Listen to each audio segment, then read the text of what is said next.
Hey everyone, Robert Ferringo of Doc Sports here with the number 5 team in my NFL Power Rankings countdown, the San Francisco 49ers. If you enjoyed this video or have been enjoying this countdown, be sure to subscribe to the Doc Sports YouTube channel where you can get free daily picks from some of the top handicappers across the country, including yours truly. So, all right, San Francisco 49ers. We're in the top 5. We're in the true Super Bowl contender range. Frankly, the more I think about it, number 5 might be too low for San Francisco. When you look at what they have offensively and defensively, there isn't a hole on the roster. Except there's two big question marks with this team. And again, when we're talking about San Francisco, we'll get to their season win total pick here at the end. But they're judged by Super Bowls. They're a real Super Bowl contender, legitimate. The two big question marks just happen to be the two most determinant, most important factors of winning a Super Bowl: your head coach and your quarterback. Now, I think Brock Purdy is going to come back and be fine. I do. I feel like we would be getting a sense out of San Francisco training camp if they were legitimately worried about Brock Purdy's ability to perform into the season. Maybe I'm wrong. Teams have been really good at hiding injuries before. But if Purdy's healthy, I think he's going to be fine. I think he's going to be steady. Kyle Shanahan is kind of the bigger question mark. There is no doubt about his offensive acumen. He's running the same system that his dad ran, a version of it that Gary Kubiak ran. It's that Shanahan-Kubiak system. Anyone that's read any of my football writings over the last 20 years, I've given full breakdown on this Shanahan-Kubiak system. It's probably the most influential offensive system since the West Coast offense, really. And it's utilized all over the league. Kyle Shanahan has it mastered. There's no doubt about it. I mean, his offense has finished in the top half of football each of the last 6 seasons that he's been in San Francisco. That's with healthy Jimmy Garoppolo, with guys off the street filling in for Jimmy Garoppolo, with Brock Purdy. Doesn't matter who you throw in there, quarterback.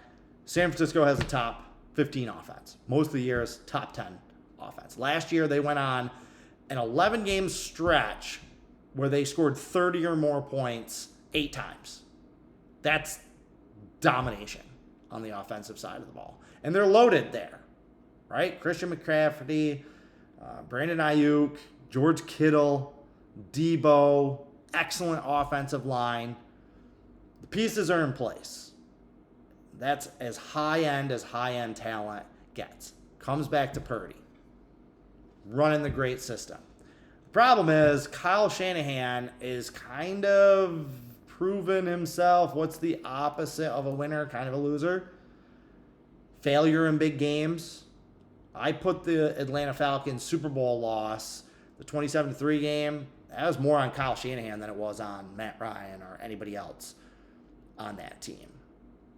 The way he flamed out in Washington, the way he hasn't been able to get San Francisco over the hump. They blew a double-digit lead in the Super Bowl against Kansas City. Guy keeps coming up short. We've seen this before in the NFL. Guys that can get you there, but can't quite get you over. Is Kyle Shanahan one of those guys? To this point, the answer has been yes. Will he be bailed out by the superior talent that San Francisco possesses? Last year, they were number 1 in the NFL in both scoring defense and total defense. They had the best defense in football. It wasn't even close. Big part of that was all the turnovers that they forced. And they had 20 interceptions, plus 13 turnover differential, 30 total takeaways. They dominated on that side of the ball. There's no reason why they shouldn't dominate on this side of the ball. Again, new offensive coordinator Steve Wilks, he's fantastic. He should be coaching Carolina Panthers right now. Can't argue with Frank Reich. I don't think so. I don't think you can argue with Frank Reich.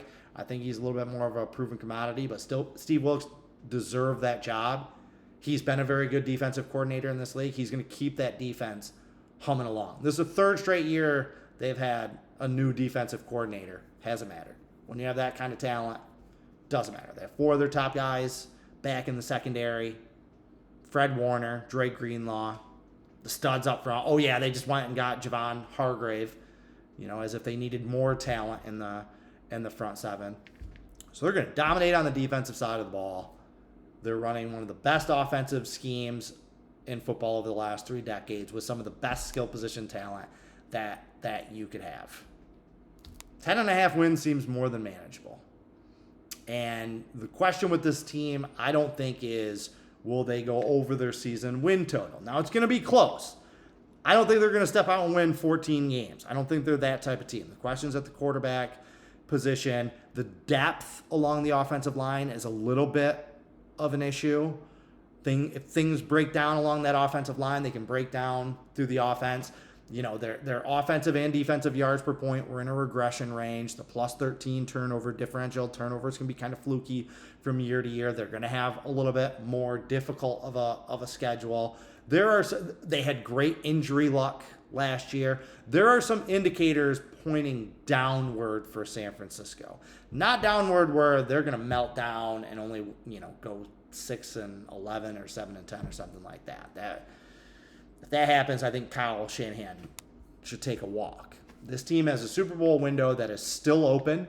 They are probably the most talented. They're right there with Philadelphia, let's put it that way, as the best and most talented teams in the NFC. We'll never know what happened in that NFC Championship game if San Francisco had a living, breathing quarterback instead of a traffic cone playing quarterback for the second half. So San Francisco's right there with Philadelphia. This team's Super Bowl window is closing, but it still feels open to me. They also happen to play in one of the worst divisions in football. The Cardinals are the worst team in the NFL. The Rams aren't far behind them. Seattle is good, but they're young. San Francisco has beat them by an average of 15 points per game last couple of years.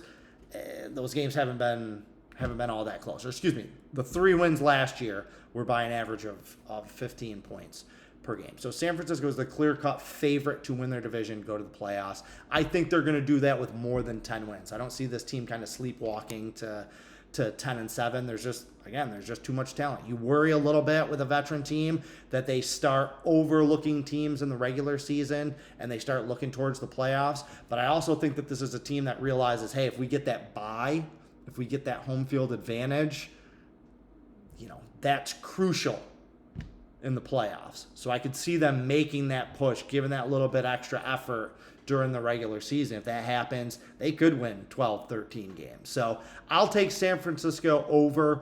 They're clearly one of the best teams in the NFL, and that's why I have them number 5. So that's it for today. Be sure to check back tomorrow for the number 4 team in my NFL Power Rankings countdown. Also, take advantage of that free $60 link down in the description. That's $60, same as cash, to be used towards any handicapper, any package, any sport that you want. You can get NFL preseason picks, like say my NFL preseason package. I've posted 11 of 14 winning NFL preseason years, and I plan on doing it again this August. You can pretty much get that for free using that $60 link down below. So hop on that train, check back tomorrow. Until then, carpe diem, and good luck.